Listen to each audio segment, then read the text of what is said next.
மே 6. So May 6 பார்த்தீங்கன்னா international no diet டேங்கிறாங்க.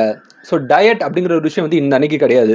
நீங்கள் என்னதான் டயட் இருந்தாலும் இந்த அன்னைக்கு எல்லா டயட்டையும் நீங்கள் அப்படியே தள்ளி வச்சுட்டு உங்களுக்கு பிடிச்சமான சாப்பாடு சாப்பிட்றதாகட்டும், உங்களுக்கு பிடிச்சமான கூல் ட்ரிங்க்ஸ் குடிக்கிறதாகட்டும், உங்களுக்கு என்னதான் நீங்கள் பிடிக்குதோ அதை சாப்பிட்டு மகிழக்கூடிய ஒரு நாளாகவும் வந்து இந்த நாள் இருக்குது. நம்ம இந்த நாளில் பார்த்தீங்கன்னா நேஷ்னல் பீவரேஜஸ் டேங்கிறாங்க. ஸோ பீவரேஜஸ் அது வந்து ஹாட் ஆகட்டும், கோல்ட் ஆகட்டும், ஒரு ஆரஞ்சு ஜூஸ் ஆகட்டும், இல்லை உங்களுக்கு பிடிச்ச மாதிரியான இப்போ ஏதாவது ஃபேண்டா, மிரண்டா, கொக்கோ கோலா மாதிரியான கூல்ட்ரிங்க்ஸ் ஆகட்டும், இல்லை காஃபி ஆகட்டும், கோல்டு காஃபி ஆகட்டும், எதுவாகட்டும். ஸோ பீவரேஜஸ் உங்களுக்கு பிடிச்ச பீவரேஜஸ் வந்து நீங்கள் குடிச்சு மகிழக்கூடிய ஒரு நாளாக வந்து இந்த நேஷ்னல் பீவரேஜஸ் டே இருக்குது.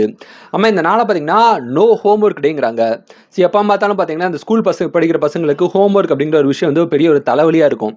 அந்த மாதிரி எந்த வித ஹோம் ஒர்க்கும் இல்லாமல், ஹோம் ஒர்க்கு எதுவுமே இல்லாமல் நீங்கள் ஜாலியாக சந்தோஷமாக உங்களுக்கு பிடிச்சது செஞ்சு விளையாண்டு மகிழக்கூடிய ஒரு நாள்னு சொல்லி நம்ம இந்த நாளை வந்து சொல்கிறாங்க.